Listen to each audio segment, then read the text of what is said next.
নির্বাচনের জয় গণতন্ত্রকামী মানুষকে উৎসর্গ করলেন তারেক রহমান। সব প্রতিশ্রুতি পর্যায়ক্রমে বাস্তবায়নের ঘোষণা, যে কোনো মূল্যে শান্তি শৃঙ্খলা রক্ষায় জোর।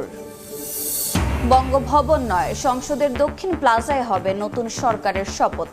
মঙ্গলবার সকালে এমপিদের আনুষ্ঠানিকতা, বিকেলে প্রধানমন্ত্রী ও মন্ত্রীদের চমক থাকছে মন্ত্রিসভায়। বিরোধী দল হিসেবে সংসদে কার্যকর ভূমিকা রাখবে জামাত। সরকারের গঠনমূলক সমালোচনায় গণতন্ত্র শক্তিশালী করার আশা আমিরের। জুলাইয়ের চেতনা সমুন্নত রাখার প্রত্যয়। অর্থবছরের প্রথম 7 মাসে রফতানিতে ভাটা। আশার আলো জাগাচ্ছে ওষুধ, চামড়াজাত সহ আলোচনার বাইরে থাকা পণ্য।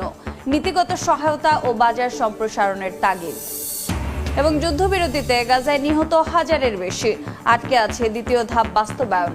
শান্তি পরিষদে থাকছে না ইউরোপের কিছু দেশ। আমিরাত যুক্তরাষ্ট্রের $100 কোটি প্রতিশ্রুতি।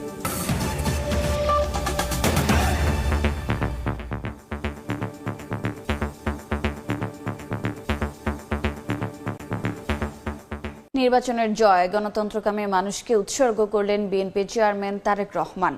সব প্রতিশ্রুতি পর্যায়ক্রমে বাস্তবায়নের ঘোষণা দিয়ে বলেন, যে কোনো মূল্যে শান্তি শৃঙ্খলা বজায় রাখতে হবে। নিরাপদ দেশ গঠনে চাইলেন সব দলমতের সহযোগিতা। নির্বাচনে নিরঙ্কুশ জয়ের পর প্রথম সংবাদ সম্মেলনে বিএনপি চেয়ারম্যান হুঁশিয়ার করেন, কোনো অন্যায় বরদাস্ত করা হবে না। আহমেদ সালেহিনের রিপোর্ট। 2/3 বেশি আসন নিয়ে নির্বাচনে নিরঙ্কুশ জয়। দীর্ঘ 2 দশক সংগ্রামের পর ভোটে নির্বাচিত হয়ে সরকার গঠনের পথে বাংলাদেশ জাতীয়তাবাদী দল বিএনপি। নির্বাচন পরবর্তী আনুষ্ঠানিক সংবাদ সম্মেলনে সদ্য বিজয়ী বিএনপি চেয়ারম্যান তারেক রহমান। শুরুতেই তিনি দেশের মানুষের প্রতি কৃতজ্ঞতা প্রকাশ করে ধন্যবাদ জানান সুষ্ঠু, সুন্দর ও অংশগ্রহণমূলক নির্বাচন উপহার দেয়। তারেক রহমান বলেন, এই বিজয় বাংলাদেশের মানুষের। এই বিজয় বাংলাদেশের, এই বিজয় গণতন্ত্রের, এই বিজয় গণতন্ত্রকামী জনগণের। আজ থেকে আমরা সবাই স্বাধীন। আমি দেশের সকল জনগণকে জানাই আন্তরিক অভিনন্দন। সকল প্রতিবন্ধকতা মোকাবেলা করে আমরা দেশের গণতন্ত্র প্রতিষ্ঠার পথ সুগম করেছে। এবার দেশ গড়ার পালা আমাদের।